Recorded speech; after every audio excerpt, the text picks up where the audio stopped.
Welcome to IVF This, episode 118, Parenting Yourself Through IVF.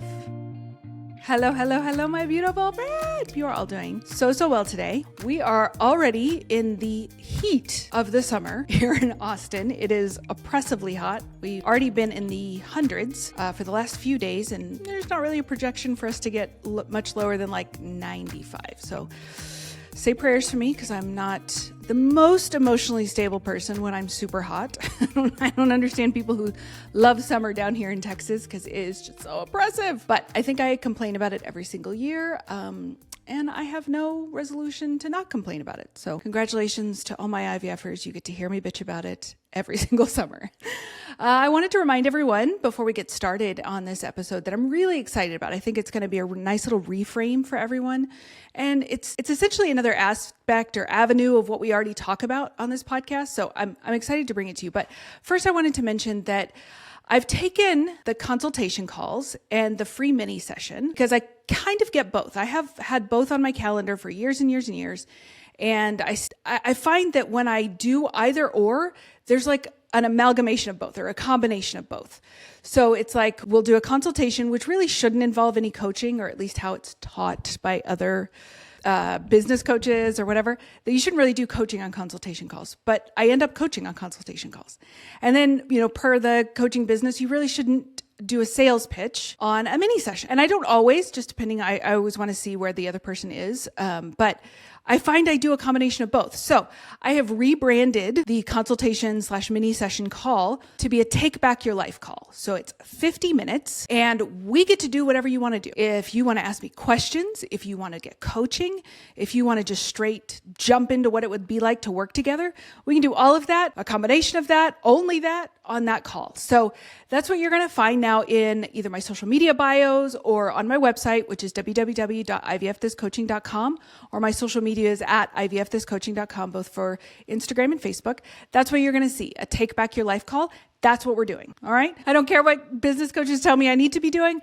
This is what works for my community, for us. So that's what we're doing. So it's going to be take back your life, 50 minutes, your time. We do it whatever we want to at that time, whatever you want to do at that time. It is your 50 minutes, me questions, coach, all that stuff. Okay.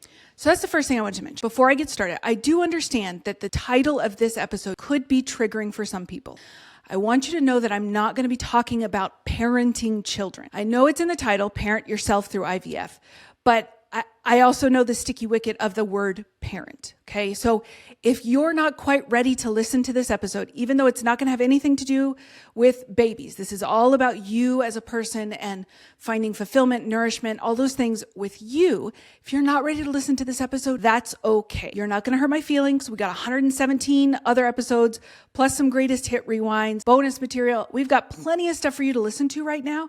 If the title or the idea of what could be discussed in this podcast is too much for you, okay, I still love you. It's not a problem. Just move on, okay? But I do want to lay the thickest foundation for this podcast episode, okay?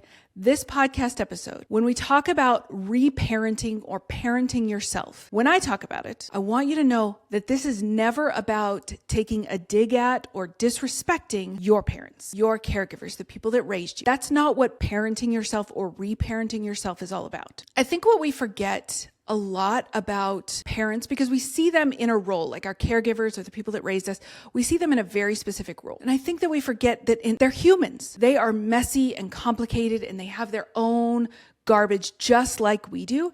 And sometimes I think that we forget that. I think that we forget their humanness. And so it can be very easy when we're talking about parenting ourselves or reparenting ourselves, however you want to phrase it, that it's almost a sign to them that they have done something wrong, or an affirmation to us that they have done something wrong. But that's not what we're talking about. We're talking about people who are already going through their own stuff and trying to guide tiny creatures through this world, right? It's going to be the same for you, or it's the same for other people who have children. Like it's all the same. We're all messy, complicated creatures. And so I want to make sure that this podcast is about how to love and care for yourself throughout the process.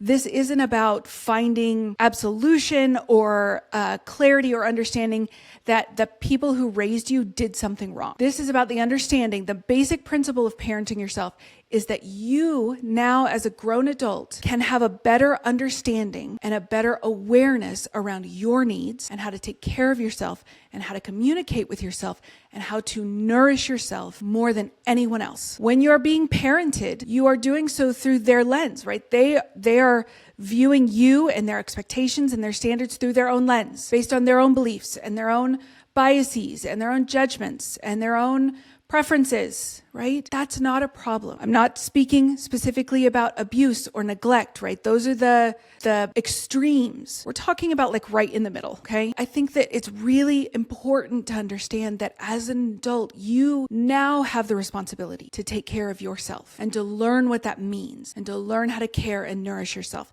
And that's what we're going to be talking about, okay?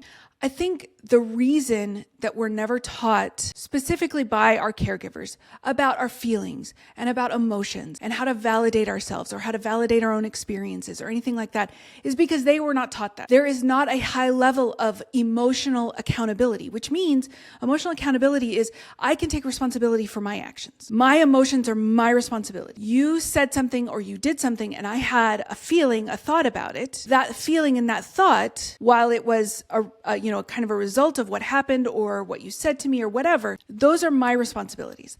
I say this a lot to the people in my lives because I have a lot of big feelings, right? My big feelings are not your fault, but I am having big feelings, right? It's the understanding that like I am allowed to have my feelings.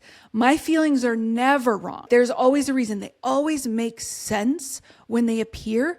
The question is, am I going to make them someone else's fault? The question is, am I going to make them someone else's problem or am I going to take responsibility for it? So parenting yourself in many ways is about a fundamental emotional accountability. So that's what we want to make sure is the groundwork for what we're laying. Your emotions and your thoughts always be the only two things that you can control. The other one thing that you can control, right? There's three things total: how you think, how you feel, and what you do.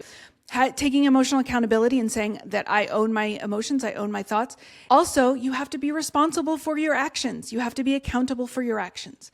So that's all part of this, right? That is part of reparenting. When we take responsibility, when we take accountability, the thing that we want to do is learn how we're going to talk to ourselves. The thing that we're going to do is learn how to talk to ourselves. It is not going to do any good. It is not going to serve you to begin the process of taking emotional accountability if you are still going to be a jerk to yourself at the other side. It is all the things all together, all at once, okay? So when we get really good at taking responsibility for ourselves, when we get really good at taking accountability for our thoughts and our feelings and how we do with them, our actions, the other side of that coin is how are you going to compassionately and gracefully accept and allow those feelings to be there and not be a jerk to yourself? That's the whole thing. Because what happens is when we are a jerk to ourselves, the whole cycle starts over. And most of the time, I think it's really understated is the best word I can think of. It's understated. The idea that the words that we say to ourselves are somehow our own words. You were not born thinking of yourself as an idiot, as a loser, piece of crap, as whatever label that you put yourself on, right? Like I had a client who talked a lot about how I'm a jealous person. I'm a mean person. I can be a cruel person. Can't be. Those are emotions that you're experiencing, right? Those are things that you're doing. If you believe that you're being cruel, that's still an action. It's not a judgment on your personality or your character, right? From a very hurt place, you are reacting cruelly, things, whatever. You're not a jealous person. You're a person experiencing jealousy, and that's not a bad thing. It's a normal human emotion. It's a normal human experience. So when you're taking accountability for yourself, you're saying, I can understand. I can accept that right now I'm thinking thoughts, creating a feeling of jealousy for me. I'm not a bad person who wants something. And from that place of hurt, jealousy is coming up. Thoughts are created and that feeling, it's just coursing through my body right now. Done nothing wrong. If you hear anything from this podcast episode, I want you to hear that. You are not bad. You are not wrong. There's nothing wrong with you. Person experiencing enormous emotional, psychological, financial, logistical pressure, okay? There's nothing wrong with you. So I've got 3 ways that you're going to learn how to parent yourself through this process. And these 3 ways we talk about it within the context of IVF. These 3 things can be used within the context of anything: work, relationships, whatever, right? So we can still love, appreciate the people in our lives who maybe have not treated us the way we had hoped to be treated or the way that we deserve to be treated, and decide we're going to do something different. Okay. So the first step is number one, focus on the repair. We talk a lot about this in when I was working on my social work master's degree. It's a concentration in family and children. We talk about the repair a lot. When I was working on my master's degree in social work, my concentration was children and family studies, right? Within the social work. And so what we talk about with authoritative parenting, a parenting style, some people might know it as gentle parenting.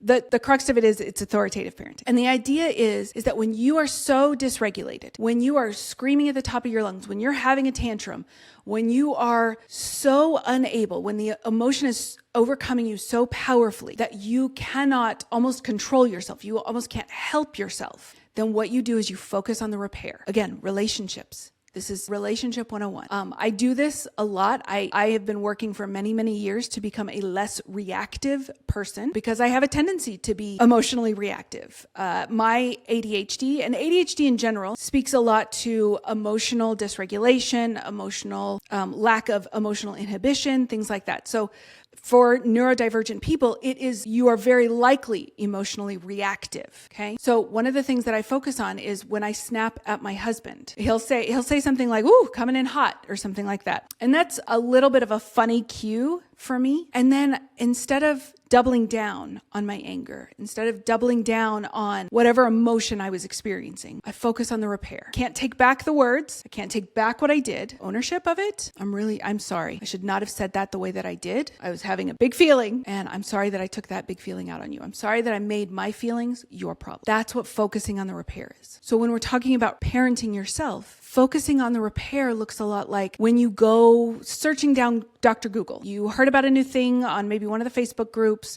and you're like, oh, I got to research that. Or the doctor tells you something that they're going to try next round or that they've been thinking about trying next round.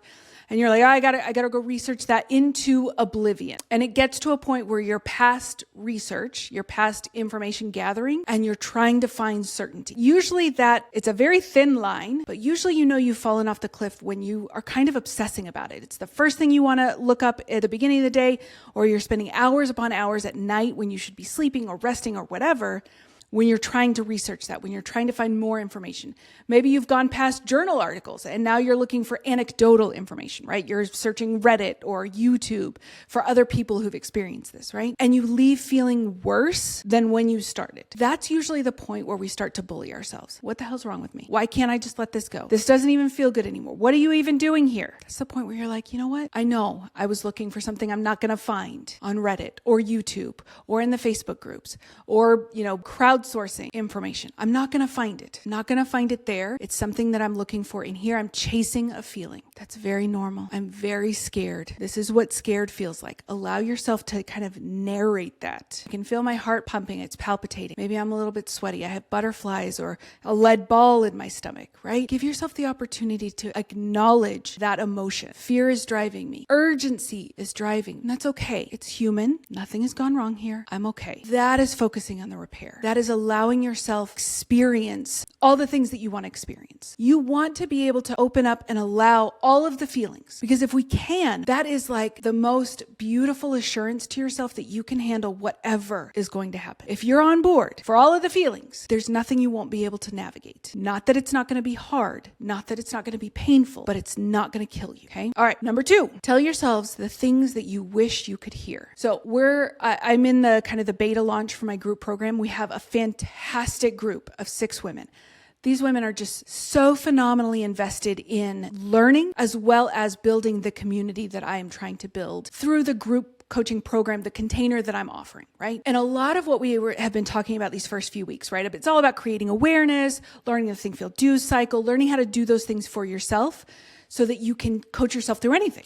And one of the women came and she was talking about how, she's wanting to hear information. She's wanting to hear specific things from her mother or family members, right?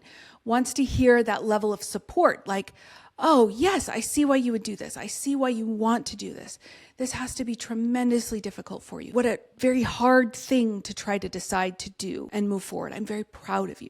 These are the things that she is raving from the people that she loves. Understandably so, right? That connection is such a basic human need that we want, right? That's not a problem. It becomes a problem when the people who you're looking for to say that to you don't deliver, and you make that mean something about them or your relationship with them. That's where it gets sticky. That's where it gets painful. So if there is something that you are wanting to hear from someone else, I want you to offer that to yourself. Man, this is a really hard decision for us to make. God, this isn't the decision we wanted to make. This isn't the route we wanted to go. We're here now, and I'm really proud of you. I'm really impressed with how much you're willing to take on in pursuit of this. I'm so just awestruck by how amazing you are. Anything that you want to hear from someone else, I want you to offer that to yourself. Okay. And the last way that we can reparent ourselves or parent ourselves is that we can ask for help. All creatures that live in this world, all animals, are born with the one thing that they need for survival. So a giraffe is born with the ability to run. A snake is born with the ability to bite. Humans born with the ability to scream. Ask for help from yourself. For help from yourself. This is my favorite question of all time. What is the most loving thing I can do for myself right now? If you stop and pause and ask yourself that question, you're going to find a drove of information that your brain is going to offer you. Okay. Whether it's to rest, go out and do something physical to burn off some of the adrenaline and cortisol, right? To take a few moments, put in your, AirPods and listen to brown noise. That's actually what I do when I feel very overstimulated. I don't listen to anything but like white noise or brown noise or something like that. The most loving thing that I can do for myself. You can also ask for help from others, right?